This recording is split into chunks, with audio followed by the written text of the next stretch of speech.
നമസ്കാരം. പള്ളിപ്പുറം ടോക്സിലേക്ക് സ്വാഗതം. ആശയാകുന്ന പാശമതിങ്ങുന്നു, പേർവിടാതെ കരേറുന്നു മേൽക്കുമേൽ. മഹാകവി പൂന്താനം ഈ കവിത പാടിയത് സെക്രട്ടേറിയറ്റിന് മുന്നിലുള്ള ആശാസമരത്തെ കണ്ടല്ല, മറിച്ച് മനുഷ്യന്റെ അതിര് കടന്ന ആശയും ദുർമോഹവും അതിനെ പറ്റിയായിരുന്നു. പക്ഷെ സെക്രട്ടേറിയറ്റിന് മുന്നിലുള്ള ആശാ വർക്കേഴ്സിന്റെ പേരിലുള്ള ഇപ്പോഴത്തെ സമരനാടകം കാണുമ്പോൾ ചിലരുടെ അതിര് കടന്ന ആശയാണ് അനർത്ഥങ്ങൾക്ക് കാരണമെന്നും പൂന്താനം പറഞ്ഞത് തന്നെയാണ് ശരിയെന്നും മലയാളികൾക്ക് ബോധ്യപ്പെട്ടിരിക്കുന്നു. ഒന്നാമത്തെ ആശ SUCI നേതാവ് മിനിയുടെയും കൂട്ടരുടെയുമാണ്.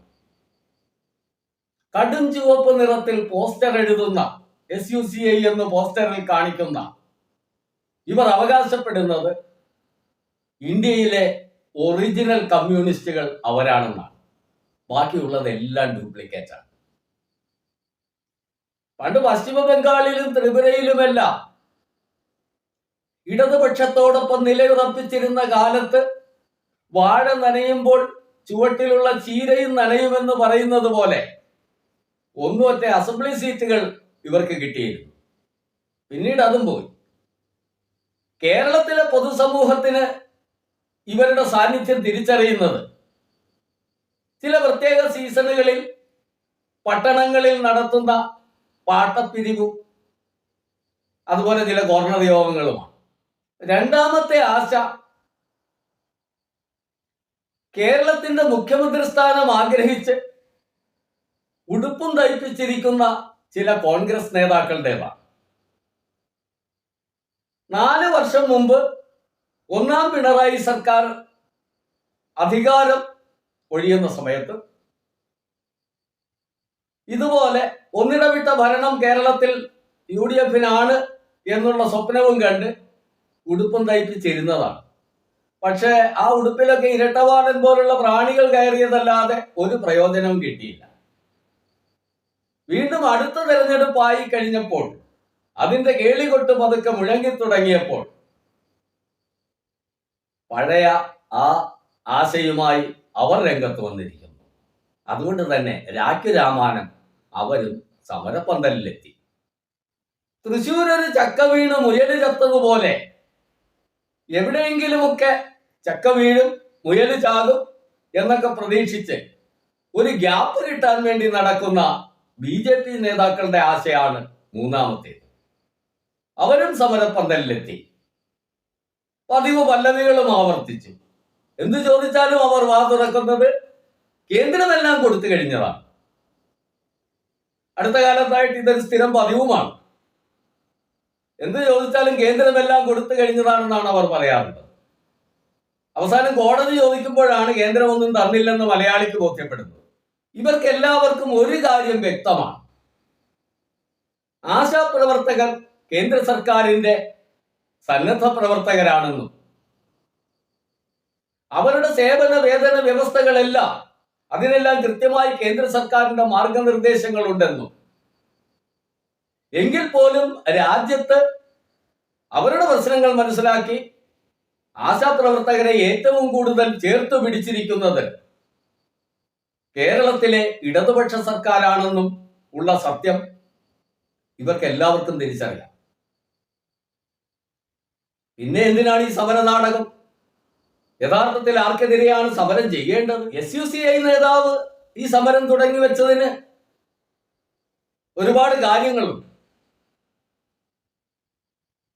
അസംബ്ലിയിലും പാർലമെന്റിലുമെല്ലാം നിരന്തരം ഭാഗ്യാന്വേഷികളായി SUCI-യുടെ നേതാക്കൾ എത്താറുണ്ട് ഓരോ തെരഞ്ഞെടുപ്പുകളിലും.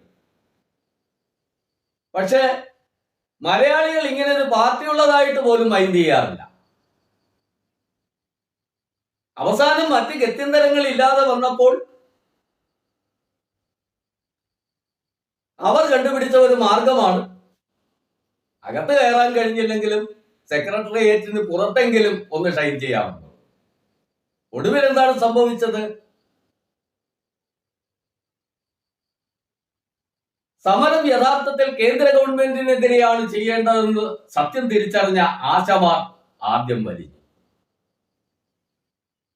കോൺഗ്രസിന്റെ തൊഴിലാളി വിങ്ങായ INTUC-യുടെ നേതാവ് R ചന്ദ്രശേഖരൻ ചില കാര്യങ്ങൾ പച്ചയ്ക്ക് വിളിച്ചു പറഞ്ഞു.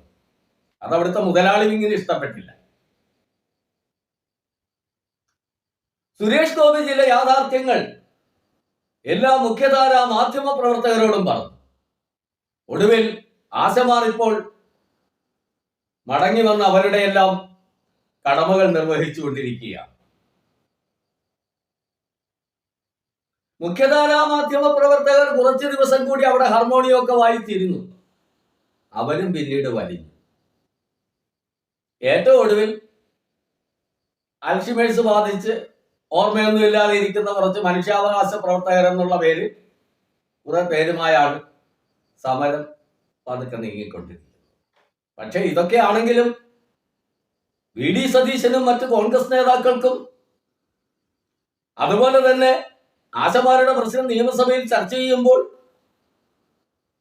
കോൺഗ്രസ് ഭരിക്കുന്ന സംസ്ഥാനങ്ങളെയെല്ലാം മറികടന്ന് നേരെ ബംഗാളിലോട്ടും സിക്കിമിലോട്ടുമൊക്കെ ചാടിയ രാഹുൽ മാങ്കൂട്ടത്തിലിനെ പോലുള്ളവർക്കും ഇതങ്ങനെ വിടാൻ പറ്റുമോ?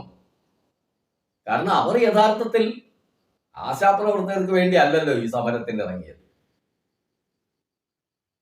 ഏത് നികൃഷ്ടമായ മാർഗം അവലംബിച്ചാണെങ്കിലും ഇടതുപക്ഷത്തിൽ നിന്ന് അധികാരം എങ്ങനെയെങ്കിലും കരസ്ഥമാക്കണം എന്നുള്ള ദുഷ്ടലാക്കോടുകൂടി ഇറങ്ങിയവർ അവർക്ക് പിന്മാറാനാവില്ല. പൂന്താനം പറഞ്ഞത് തന്നെയാണ് ശരി. ആശയാണ് എല്ലാ അനർത്ഥത്തിനും കാരണം. കൂട്ടുകാരെ, ചാനൽ സബ്സ്ക്രൈബ് ചെയ്യാത്ത സ്നേഹിതർ സബ്സ്ക്രൈബ് ചെയ്യുക. നിങ്ങളുടെ അഭിപ്രായങ്ങൾ കമന്റ് ബോക്സിൽ അറിയിക്കുക, ലൈക്ക് ചെയ്യുക. സസ്നേഹം, നിങ്ങളുടെ പ്രദീപ്.